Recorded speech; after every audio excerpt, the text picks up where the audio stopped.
आज से हमने सोयाबीन के लिए जो थ्रेशर और बास्केट होता है वो चेंज करने के लिए शुरुआत की है। इसमें बास्केट तो डाल दिया है हमने। ये गेहूं का निकाला हुआ बास्केट है। ये जो दाने वाला एलिवेटर है वो ड्राइवर ने ठोक दिया था, तो उसकी रिपेयरिंग चालू है अभी, उसको भी निकालेंगे हम।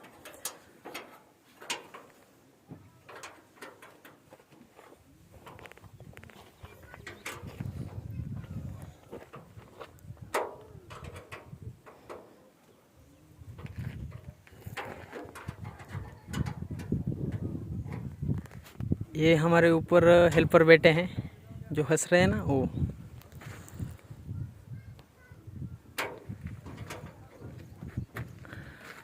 दशमेश हार्वेस्टर मलेरकोटला।